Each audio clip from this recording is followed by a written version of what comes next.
Hello everyone, in this video we are going to create a mesh on a multi-body part that we will import through a step file. So let's just import the part. I'm going to import, and this is the assembly that I'm going to work upon. Now as you can see, this is a mechanism, a door hinge mechanism, and it comprises of many components, and we want to create meshes on all these components while maintaining their identity as individual solids. So the way to approach this problem is I'm going to select this as ASSM1, that is my part file, and I'll go to new entity and I'll say explode, and I'm going to explode them into solids, and that reveals all the component it is made up of. The next step is going to be selecting all of these exploded parts and create a compound out of them. So I'll build a compound, but I cannot start meshing here too. So again I have to explode this compound one. So I'll go to new entity and I'll say explode, and selecting solids, I'll get a list of these 16 solids.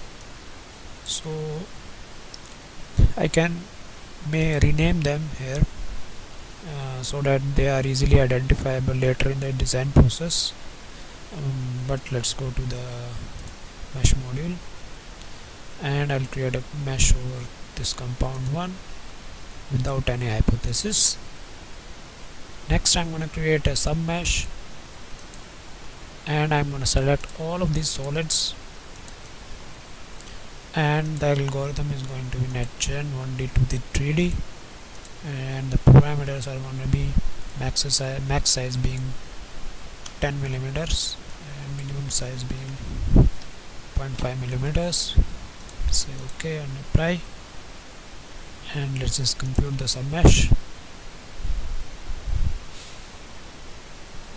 As you can see, it has also created an auto group that comprises of all these solids. It is a compound. It will be helpful for us later, we'll see. And let's unhide this mesh, and this is the mesh that has been created, and it comprises of all the individual volumes of the constituting solids. And we can verify that as well by going to clipping, and I'm going to create a plane that is parallel to the XY plane and passing through origin. And as you can see, we cut right through the mesh, and we can see all the magenta color tetrahedrons that this mesh is made up of. Okay, now let's create the volumes of individual parts, and doing so is very easy. I'll go to mesh, I'll go to mesh 1, and I'll say create groups of geometry, and I'm going to select all the solids and say apply and close. These groups of volume are very useful later in the code astro analysis. Let's just switch off the clipping planes,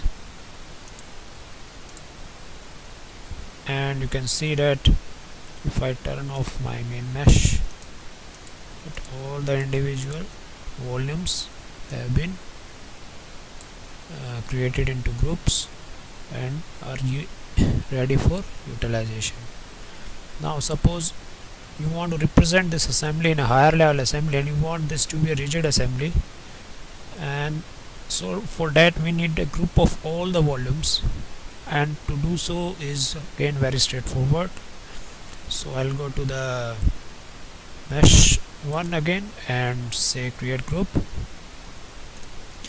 and I'll select this new auto group that has been created automatically by the software.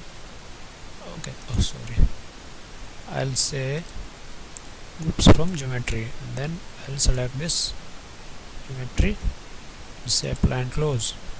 Now let's hide the initial components, and let's unhide the last one, and as you can see that it is a rigid group of all the volumes. So all the volumes have been fused into one mesh, and it can be useful later when we want to represent this as one solid.